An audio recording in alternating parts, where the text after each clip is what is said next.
পঞ্চম দফায় high voltage কেন্দ্র ব্যারাকপুরের ভোট। সোমবার 20শে মে এই লোকসভার অন্তর্গত 7টি বিধানসভার 1591টি ভোট গ্রহণ কেন্দ্রে ভোট হবে। প্রায় 15,08,750 জন ভোটার রয়েছে এই কেন্দ্রে। আমডাঙ্গা বিধানসভার সাধনপুর উলুডাঙ্গা তুলসীরাম উচ্চ বিদ্যালয় ডিসিআরসি সেন্টারে।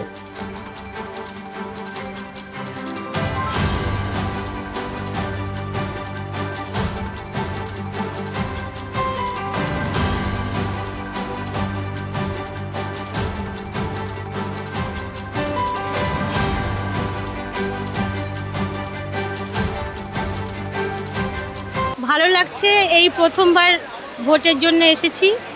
ভালোই লাগছে, খারাপ লাগছে না। এর আগে তো একাধিকবার আপনি এখন যেখানে রয়েছেন যে আমডাঙ্গা কেন্দ্র, খবরের শিরোনামে গুলি বোমা, এই কেন্দ্রেই আপনাদের ভোট কেন্দ্র পড়েছে।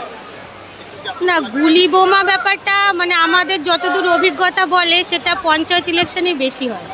এই ইলেকশনে অতটা চাপের ব্যাপার নেই বলেই এখনও অবধি আমরা যতটা খোঁজ খবর পাচ্ছি এখনও অতটা চাপের ব্যাপার নেই।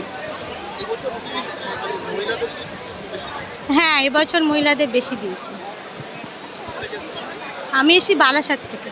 আমার পড়েছে আপনার ওই সাথে তপনপুর এফপি স্কুল 115 নম্বর বুথ। হ্যাঁ, আমার তো তাই মনে হচ্ছে। এখানে যত আয়োজন দেখছি খুবই ভালো। হ্যাঁ, আমার মনে হচ্ছে খুব শান্তিপূর্ণভাবেই ভোট হবে, কোনো সমস্যা না। না, কোনো আতঙ্ক কিছু নেই। এখানকার পরিস্থিতি খুব ভালো এবং আমরা মালপত্র নিলাম। হ্যাঁ, দেখছি আয়োজন খুব ভালো, যথেষ্ট ভালো।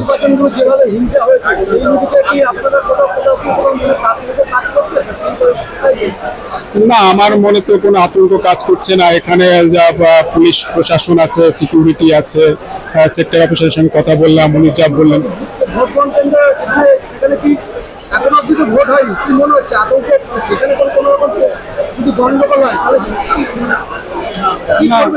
না, আমার মনে হয় না গন্ডগোল হবে। সবাই শান্তিপূর্ণভাবেই ভোট দেবেন এটাই আশা করি। আর প্রত্যেকটা বুথেই তো আপনার ধরুন কেন্দ্রীয় বাহিনী আছে, সেখানে কোনো সমস্যা হবে বলে আমার মনে হয় না। এখনো পর্যন্ত যা দেখছি ভালোই মনে হচ্ছে।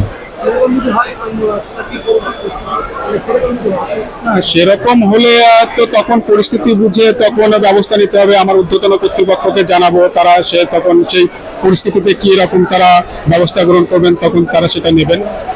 আমরা তো সাধারণ ভোট কর্মী, আমরা তো ভোট করবো শান্তিপূর্ণভাবে, এটাই আশা করি।